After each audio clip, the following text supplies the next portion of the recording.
Bom dia. Bom dia. Que horas são? Maravilhosa. Legal. Eu, como sempre, estou sentada no banquinho, tá? Porque depois desse banquinho vem pra cá, pronto. Todas as palestrantes assim são cativa dele. Hoje eu escolhi um tema. Eu sempre escolho temas que falam mais ao nosso dia a dia, porque são mais fáceis a aplicação do nosso dia a dia e como que a gente pode, de alguma maneira, melhorar o que a gente tem hoje. E eu escolhi esse tema, comunicação, ferramenta de evolução, porque realmente a comunicação, ela faz com que a gente entre em discussões ou não, que faça guerra ou não, que nos deixe tristes ou não.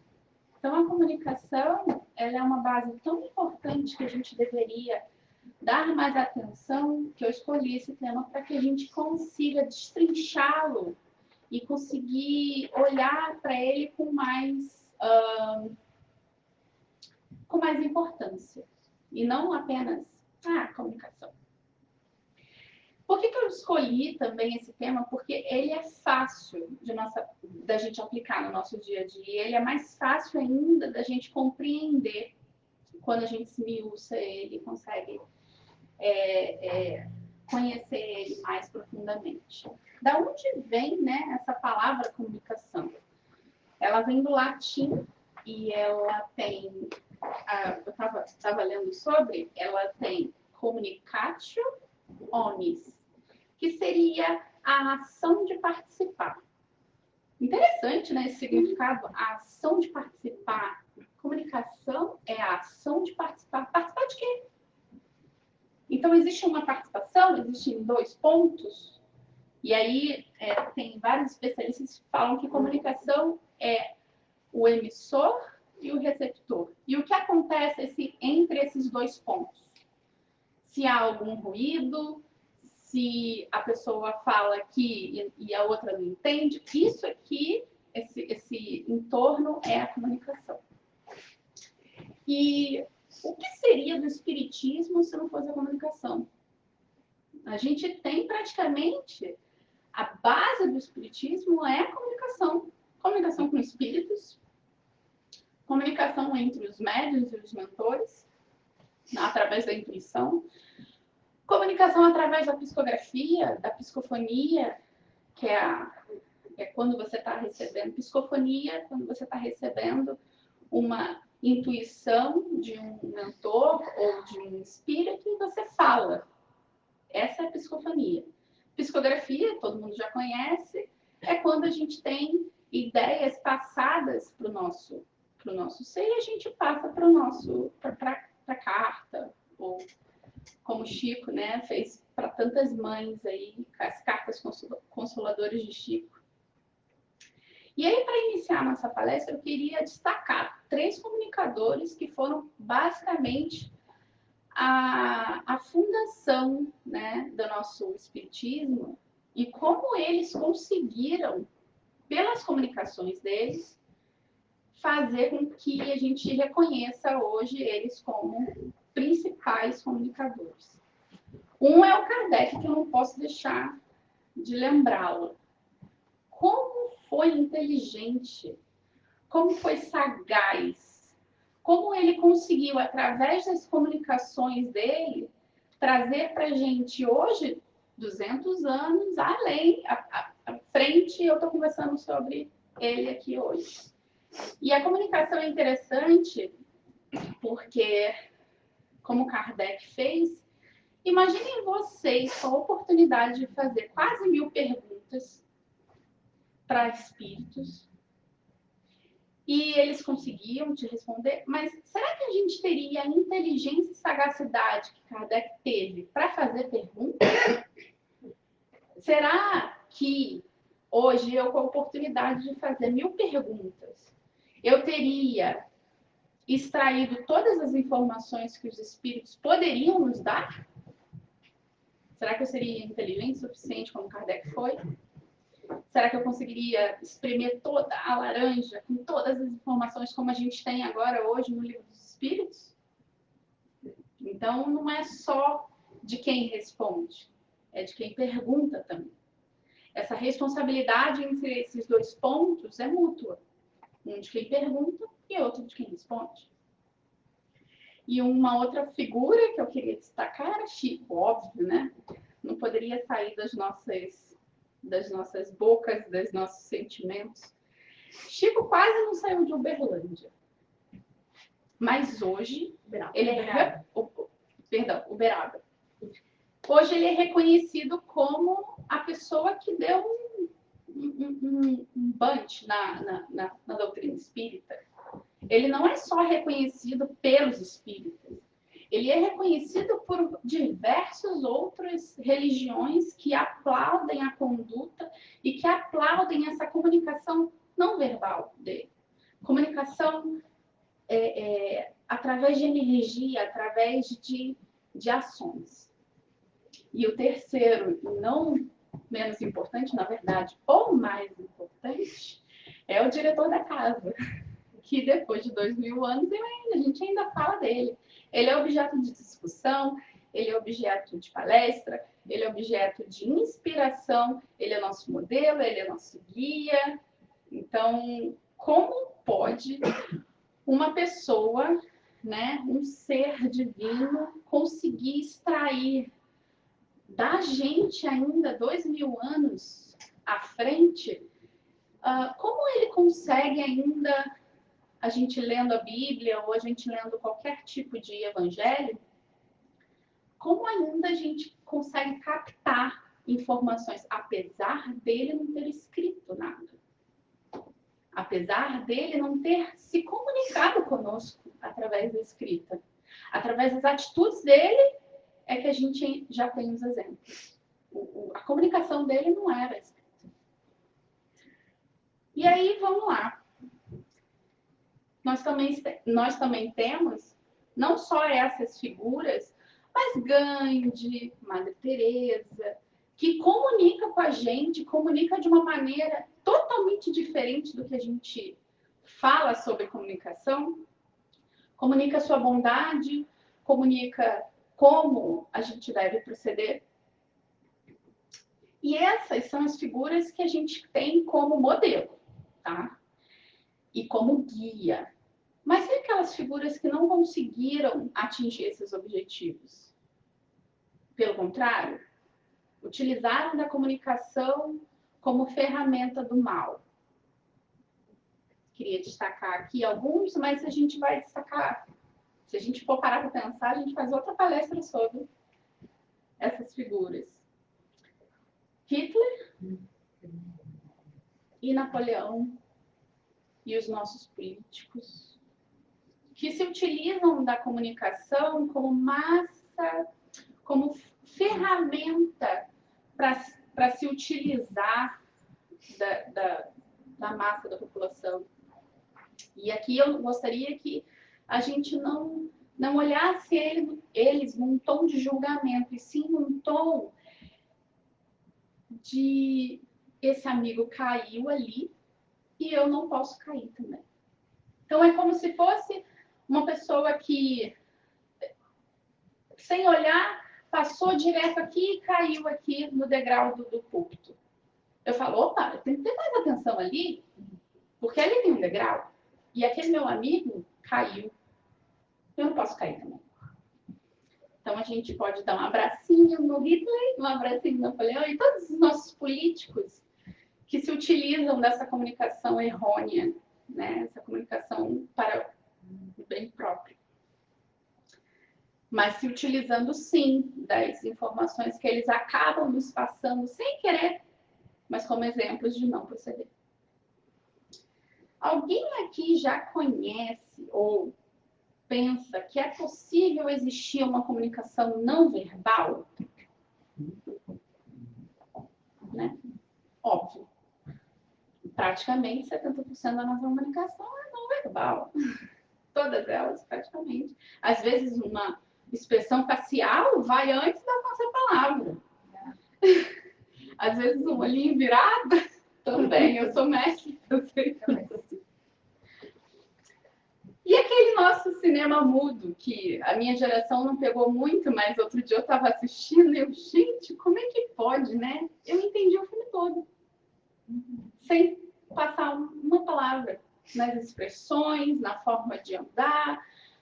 Eu vi um pedacinho do vídeo do Chaplin, e é interessantinho, é ele com um cachorro. Gente, é uma comédia.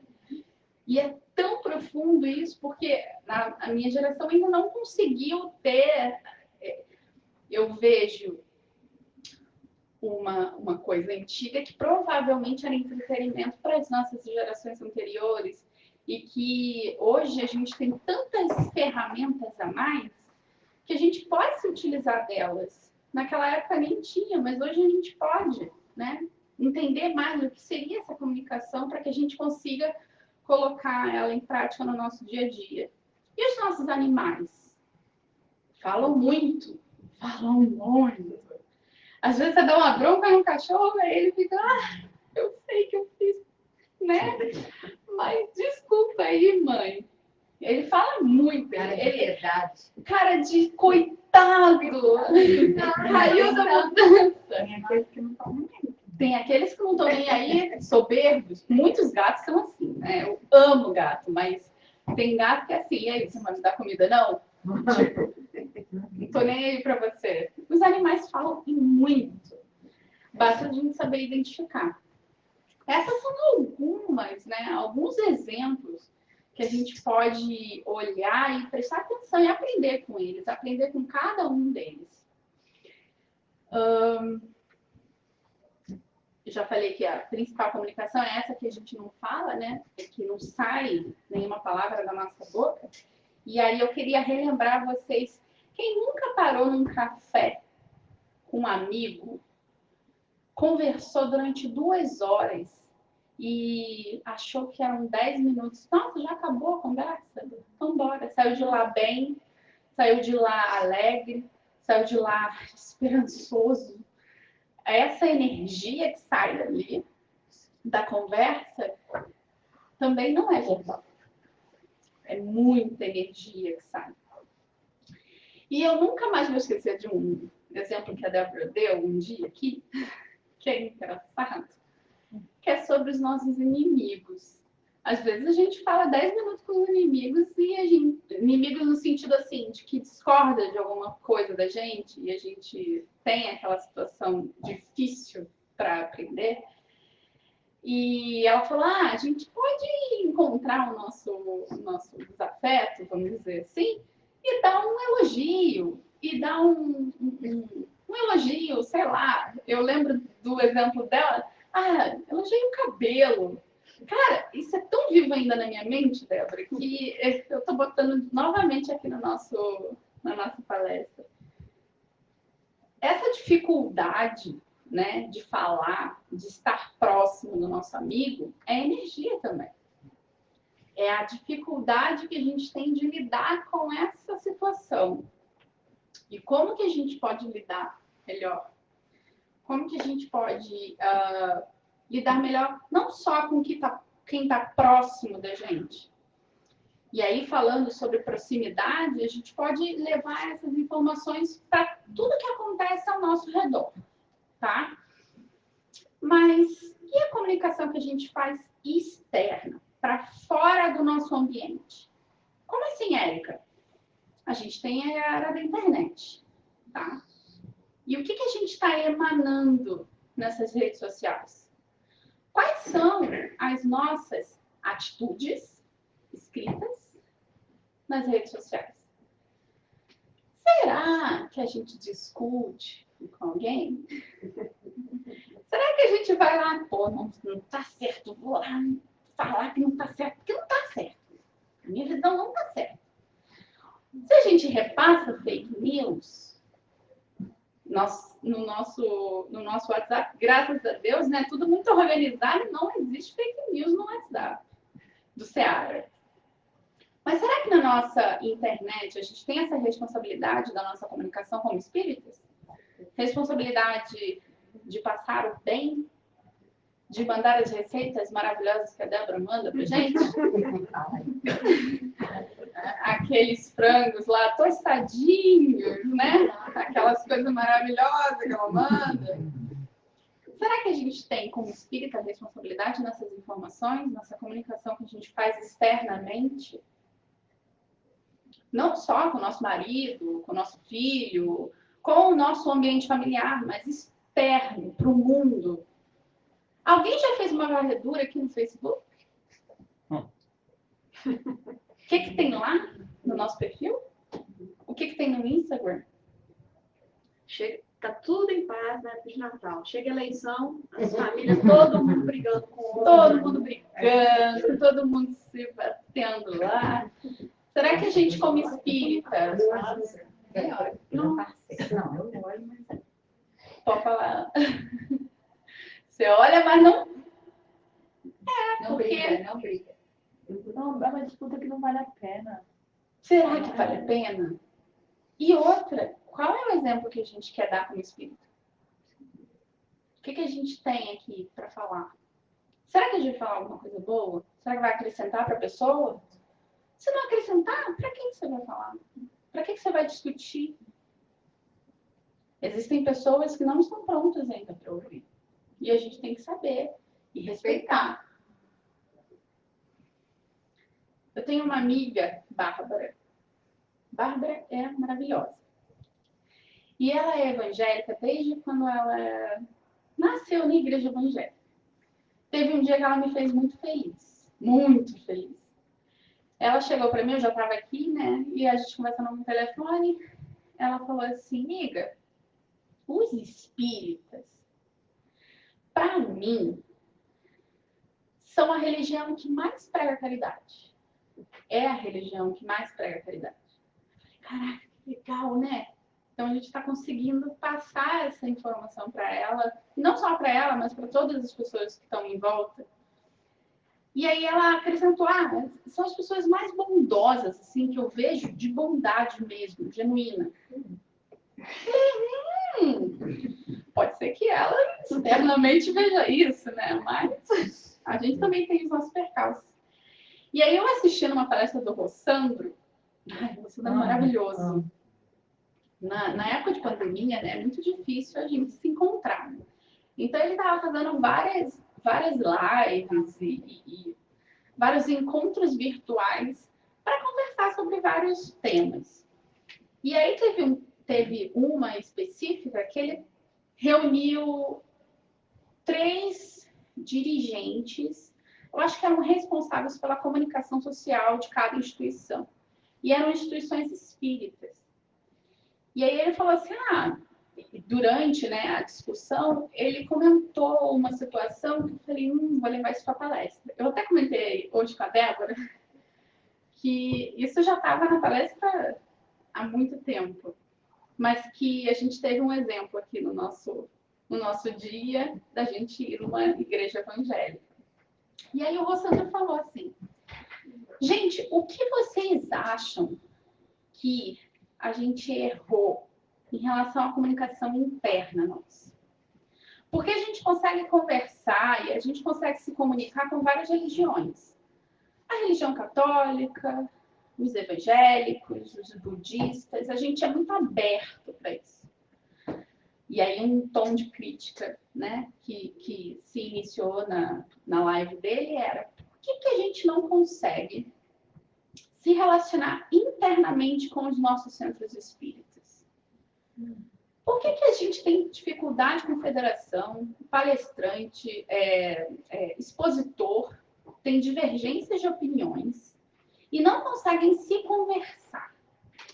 Por que o movimento espírita, como ele disse, tem tanta dificuldade para juntar um centro com o outro? Ou não juntar, mas assim, fazer alguma coisa, porque a gente está falando da mesma coisa. Qual é o ruído de comunicação nosso, como espírita, que está no gargalo ali? O que está acontecendo com o nosso movimento que não consegue se comunicar com os nossos semelhantes? E os semelhantes mais semelhantes ainda, sabe? é uma crítica que eu queria deixar, mas uma crítica realmente que a gente seja construtiva e não só para apontar. Para que a gente olhe as federações, o que a federação está querendo dizer e o que eu não concordo com ela, ou o que o Centro Espírita XYZ faz que eu não concordo, e a gente ter essa comunicação interna com os nossos. E aí, para dar um exemplo e conseguir fazer com que essa palestra seja mais dinâmica, eu trouxe um videozinho, que eu vou colocar agora, que ele fala muito sobre uma ferramenta maravilhosa. Alguém conheceu aqui a CNV? Alguém conhece CNV? A Débora deve conhecer. CNV é, como mais falada, comunicação não violenta. Comunicação, conhece, Débora? Comunicação não violenta, conhece? A comunicação não violenta é o que a gente vai aprender agora. E essa é uma das ferramentas principais que eu trouxe para vocês, para que a gente consiga trabalhar as nossas relações através da comunicação e trabalhar efetivamente. Então, é o que a gente vai aprender agora.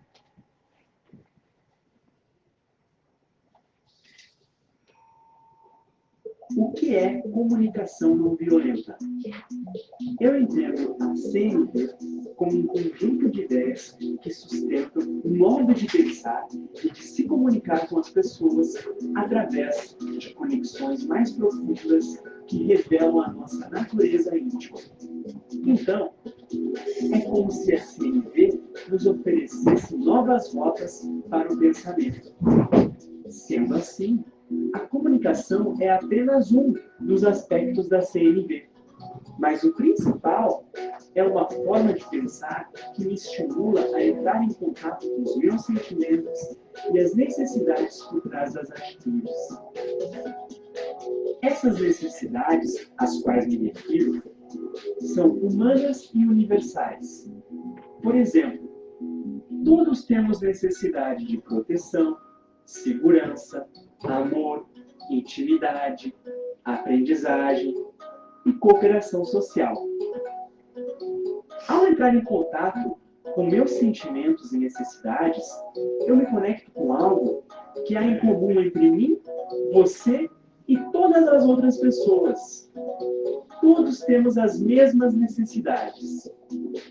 E todas as nossas ações buscam atender necessidades. Temos sentimentos prazerosos quando conseguimos atendê-las. E temos sentimentos desagradáveis quando não conseguimos. É uma ideia muito simples, mas é muito poderosa. Pois, ao invés de pensarmos sobre o que há de errado com as pessoas por agirem de um modo que não gostamos, podemos fazer outro caminho com o nosso pensamento. Podemos pensar: qual necessidade importante que eu também tenho, essa pessoa está tentando atender com essa atitude? E qual necessidade minha não está sendo atendida por ela?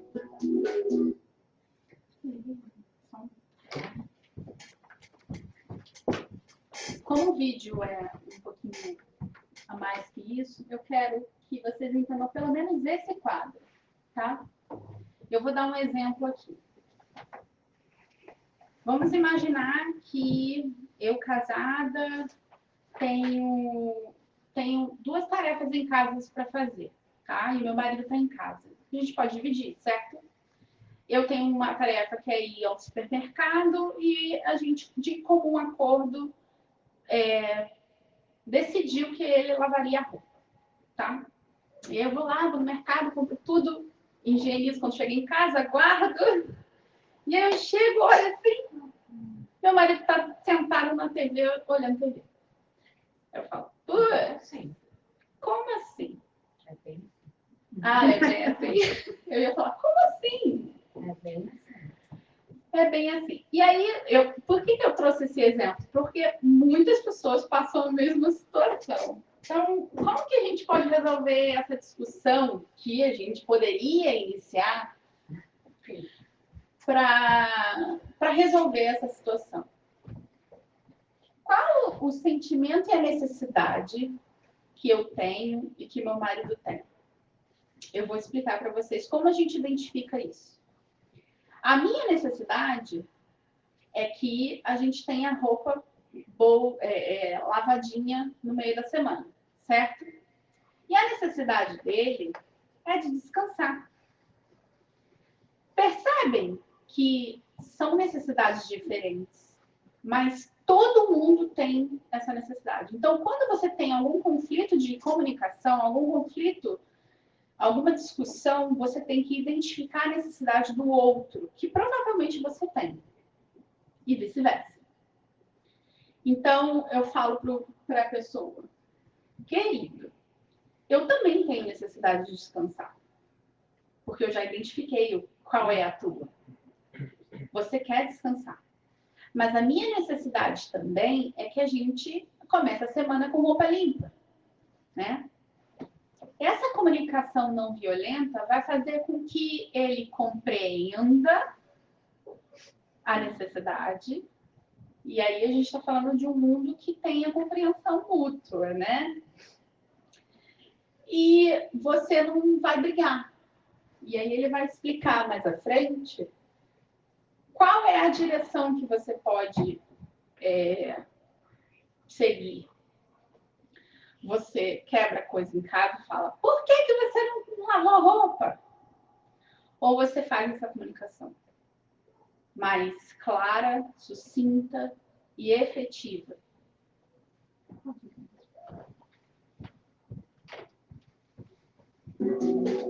Eu pergunto a vocês, qual tipo de pensamento favorece mais para que nós conseguimos conversar com essa pessoa e propor uma maneira diferente de agir?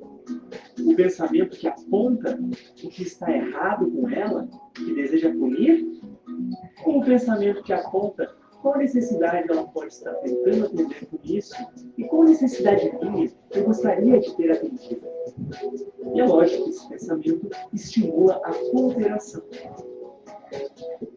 Então, a comunicação não violenta nos oferece essas novas rotas de pensamento que nos estimulam a nos conectar com o que nós estamos vivenciando, ou seja, o que estamos sentindo e necessitando em um dado momento, e nos estimula a descobrir como podemos tornar a vida mais maravilhosa.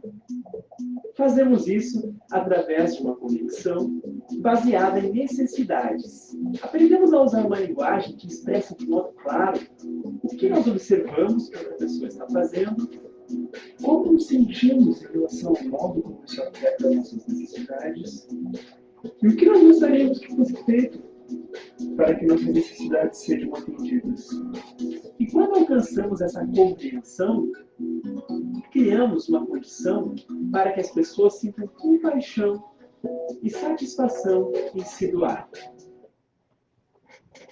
Observar, identificar os sentimentos. O meu sentimento é aquele de raiva, né? A minha necessidade e o pedido. Basicamente, gente, esse é o formato da comunicação não violenta. Se a gente conseguir aplicar isso, não só no nosso dia a dia, mas no dia a dia, como eu disse anteriormente, externo, das nossas redes sociais, dos nossos convívios familiares, a gente consegue isso aqui. Porque quando você identifica que o outro tem necessidade, ele também não está tão errado. Ele tem as suas justificativas. E eu acho que basicamente é isso que vai fazer com que você olhe de uma maneira diferente para a situação. Mas o objetivo da CNV não é a persuasão. A CNV não é uma ferramenta de dominação. Não usamos a CNV para que as pessoas façam o que gostaríamos que elas fizessem.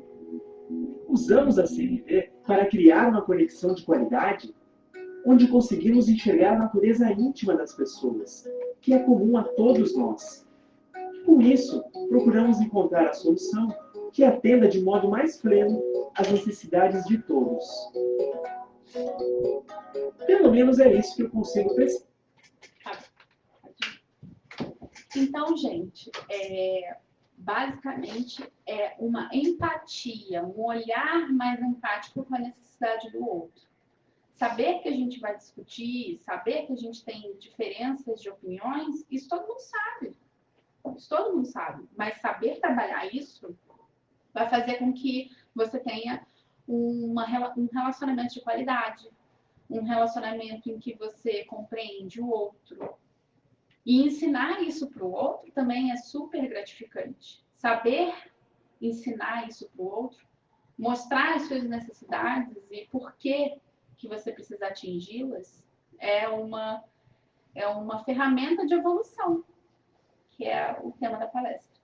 Agora eu quero um voluntário para fazer uma pergunta e aí a gente vai conversar um pouquinho. Ótimo. A Andréia tem uma senhorinha, eu sou a mãe da Andréia. Eu tenho 97 anos. E, Andréia, eu estou há 9 meses em casa, Andréia. Nessa pandemia. E aí eu peço para você, por favor, minha filha, vamos no shopping? Que eu quero andar e olhar as lojas? Qual a tua resposta, Andréia? Ai, mamãe. Eu quero ir, né? Com certeza, vamos embora, né? Mas você não prefere dar uma voltinha no campo? Eu levo você para passear no campo, a gente anda por lá. Vamos comprar online. Mas, Andréia, eu quero ver as lojas. Mas a gente pode ver online, mamãe. Mas online não é igual, Andréia. Mamãe. Qual a necessidade da sua mãe? Ela quer sair igualzinha a minha. Essa mãe aí sou eu, né? Quero ir comprar. E qual a sua necessidade? De fazer ela compreender que talvez não seja o melhor momento. De mantê-la viva. Ok. Que é mais profundo do que a primeira resposta sua. Você quer manter sua mãe viva. E você sabe qual é a criticidade de levar uma mãe de 97 anos para o shopping. Onde várias pessoas estão circulando e já circularam, né? Enfim. Então é manter. Mamãe, eu quero a senhora viva. Vamos tentar achar um outro lugar onde não tenha que a gente possa manter o distanciamento social. Até além um parque, como você disse. Eu posso responder essa. Ela quer responder. Vamos deixar ela responder. É a vida todo dia. É a vida dela, então. Então, aí eu falo pra minha sogra, lá não vai dar, mas eu posso te levar na Walgreens. O Walgreens é a mesma coisa. Mas ela aceita, Mas é muita porque... acumulação. Não é bem... Eu não moro aqui assim, né? Então eu moro mais assim. Então ela fica sozinha em todos os negócios e ela super aceita. Aí outro dia ela falou assim, professor, quero um chafrado. Aí ela fala, tá vendo mal? Aí passa 5 minutos, aí eu penso, meu Deus, aí eu falo assim, pode ser Walgreens? Aí ela sabe que, como eu já falo pode ser Walgreens, ela já sabe que não vai dar certo. Então ela já aceita, porque ela fala assim, se eu falar não, eu não vou nem no mall e não vou nem na... Se ela já tá me dando... Aí é quase um... aí eu falo, Não é uma negociação. lá não vai dar, porque é muita gente, tem um vírus, vai ter repressão pra mim, porque ela não tá nem aí, que ela fala que ela vai ficar a vida eterna, né? Não, amor, como diz você, a gente vai, ela fica, né? A gente vai, todo mundo vai, ela vai enterrar todo mundo. Não, ela tem 90 e pouco, ela vai enterrar todo mundo, então ela é eterna. E aí eu falo, aí ela pode ser Walgreens? Aí ela fala, pode sim, ela vai toda feliz. Quer dizer, aí vai. Por quê, gente? Porque a Adriana ali, ela conseguiu, da maneira dela, fazer a comunicação não violenta. Olha, sogra, eu não posso te levar para o shopping, né? Porque além de querer te manter viva, eu quero me manter viva também, porque eu vou ser escorraçada do shopping, levando uma senhora de 90 e poucos anos para o shopping. Vai ser linchada.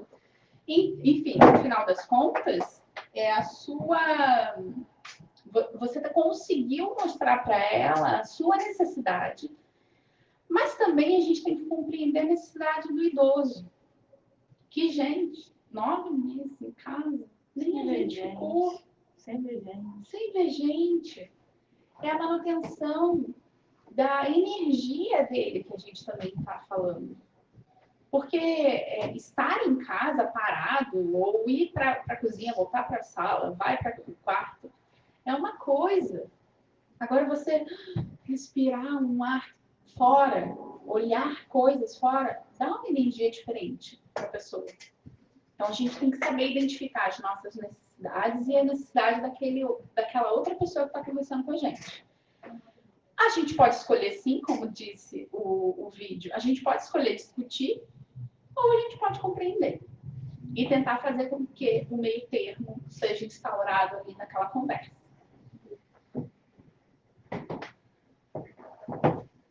Outra ferramenta para que a gente consiga identificar isso e saber como analisar essa situação, porque a gente está falando muito de situações externas, né?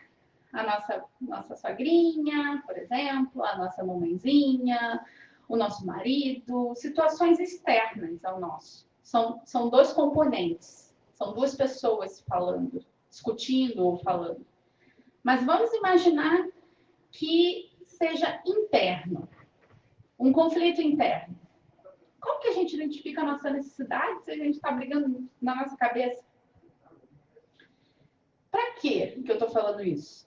Para mostrar para vocês que uma ferramenta para a gente se conversar e compreender as nossas necessidades, uma é estudar, que na minha opinião funciona pra caramba.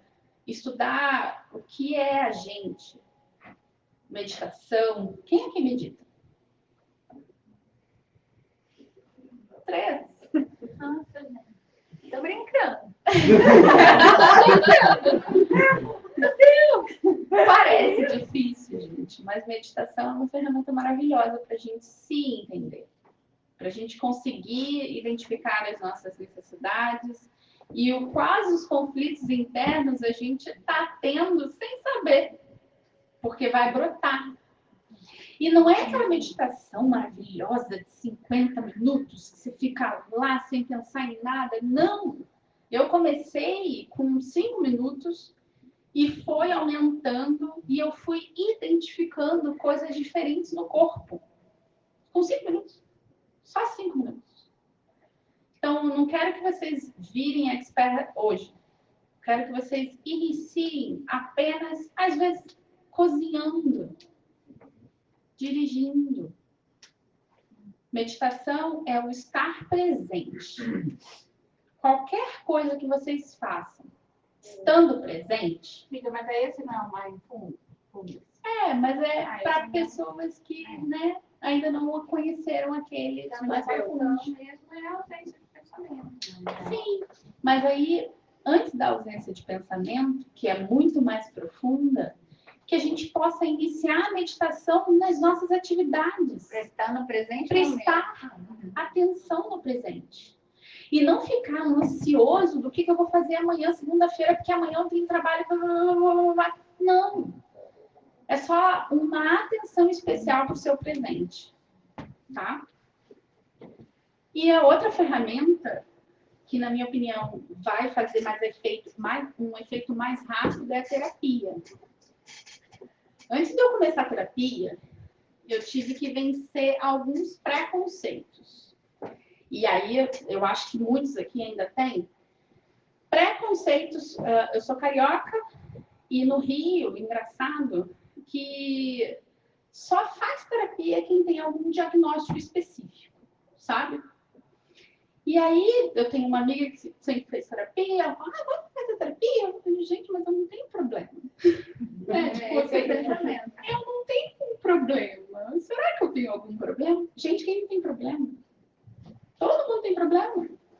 E você não vai falar, não, é porque eu sou diagnosticada com não sei o que, não sei o que. Não! A terapia, ela vai mostrar para vocês o que internamente não está funcionando direito. Essa comunicação interna que a gente precisa, ela vai conseguir moldar os seus pensamentos e onde você está falhando. Quais são as suas crenças limitantes? O que veio dos seus pais e o que está reverberando em você?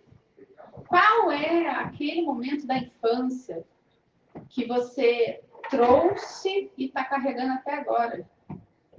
A terapia, basicamente, é uma ferramenta para você comunicar-se melhor com você. Conseguir trazer tudo à tona. E aí é engraçado porque, assim, a terapia, para mim, eu vou fazer uma analogia bem rápida aqui, que a gente já está acabando o tempo.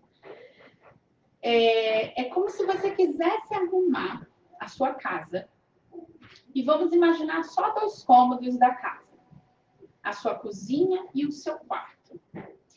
Todas as ferramentas para limpar a cozinha estão dentro do quarto. E tá tudo zoneado. Tem roupa em cima da cama, tem roupa embaixo da cama, as coisas do guarda-roupa estão tudo caídas, o vacuum tá lá embaixo, o Swiffer tá não sei aonde. E aí você tem a cozinha, né? Que normalmente é mais simples, mas que você precisa tirar as coisas de lá para arrumar. Eu preciso do vacuum, eu preciso do Swiffer, eu preciso de um paninho para limpar essa cozinha. Mas tá tudo lá no quarto. O que acontece? A cozinha é o nosso exterior e as situações do nosso dia a dia. E o quarto somos nós. Quando você precisa arrumar a cozinha, quer conversar com o externo, você vai lá e pega um monte de coisa e vai tentar fazer meio en passant, sabe? Bem rapidinho. Mas se o quarto tivesse arrumado, que é você conversar com você, entender suas necessidades, fazer terapia, compreender o que você sente, saber quais são as suas feridas, saber o que o seu pai ou sua mãe te feriu, você conseguiria arrumar a cozinha com muito mais facilidade. Então, basicamente, o que nós internamente podemos melhorar para que a nossa comunicação externa, tudo que a gente tem organizado dentro da gente, reverbere para o meio externo. Quais são as nossas dificuldades e como que a gente vai transparecer isso para o nosso dia a dia? Se a gente tem dificuldade, vamos resolver. Vamos arrumar esse quarto aí. Porque senão você não vai conseguir arrumar a cozinha. Em suma, né? Para que a gente consiga terminar o tempo. Eu tentei diminuir ao máximo, gente. Comunicação nada mais é que energia. E a gente tem que começar a organizar a nossa energia interna para que a gente possa passar isso para o próximo. Imaginem que a gente está numa corrida. A corrida da vida. Eu nasci, estou lá correndo. Estou correndo. Eu quero que vocês ampliem essa corrida como se fosse a cada geração uma corrida, tá? E nós estamos numa corrida de bastão. Então eu tô aqui, eu nasci, tô com 30 e poucos anos, eu tô correndo, e tô com um bastão aqui que os meus pais me deram. Eles me deram com várias situações, com várias cargas, cheio de problema, cheio de dificuldades. E eu tô correndo com aquele bastão. O que a gente tem que fazer? Qual é o nosso trabalho para que a gente passe esse bastão com mais facilidade para os nossos filhos, ou para os nossos sobrinhos, ou para quem vier na frente? A gente tem que parar um pouquinho, olhar o que tem naquele bastão ali, e falar, bom, isso aqui não é meu, isso aqui não é meu. Começar a distribuir. Culpa, responsabilidade, dificuldades. Começar a distribuir. Medo. Esse medo aqui veio da minha mãe. Essa culpa veio do meu pai. Esse não sei o que lá veio. dar para cada um as suas responsabilidades e seus sentimentos e andar com o bastão vazio. Vocês vão conseguir com muito mais facilidade correr e entregar para uma criança ou para as próximas gerações um bastão muito mais leve, conseguindo fazer uma comunicação mais assertiva, mais correta com as nossas gerações futuras. Essa é a nossa responsabilidade. Não só como ser humano, mas como espíritas. Nós temos responsabilidade com as próximas gerações. Levar esse bastão com menos peso é a nossa meta de vida. É a nossa reforma íntima, a nossa reforma interior, como vocês quiserem falar. É a nossa responsabilidade como espíritas. Fazer com que o nosso meio, o nosso movimento se integre. Fazer com que a gente possa levar uma mensagem harmoniosa para os nossos vizinhos aqui. Levar para uma criança uma palavra não de crença limitante, mas libertadora. Uma criança libertadora. Uma criança pode brincar, sim, de casinha, de menino, de menina. Uma menina pode brincar de carrinho, não tem problema. E levar essa libertação para as próximas gerações é a nossa responsabilidade como espíritas e como ser humano. E não só para as nossas gerações, porque o mundo é tudo encaixadinho, tá? Tudo que eu faço agora, apesar de a gente estar na internet, tudo que eu faço agora, se eu não tivesse na internet, se ninguém tivesse me ouvindo, ainda reverberaria no planeta.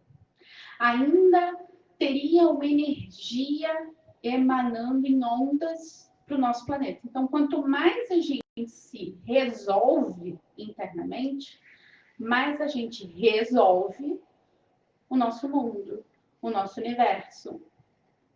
Porque a gente está num planeta ainda que temos bastante dificuldades. Mas se a gente consegue consertar o que tem aqui dentro, é menos um escangalhado. Menos um com problema. Mais um conseguindo levar uma informação coerente, uma informação com sabedoria, com responsabilidade. Então, é isso que eu queria falar para vocês hoje. Que a gente possa levar com responsabilidade e que a gente receba essa responsabilidade da comunicação. Como a gente está vibrando para o nosso próximo, para a nossa rede social, para as nossas gerações futuras, para o nosso planeta. O que a gente está fazendo para melhorar e para resolver, consertar o aparelhinho aqui, que às vezes está estragadinho. E o que a gente pode fazer para isso? Muito obrigada, gente. Terminei no horário.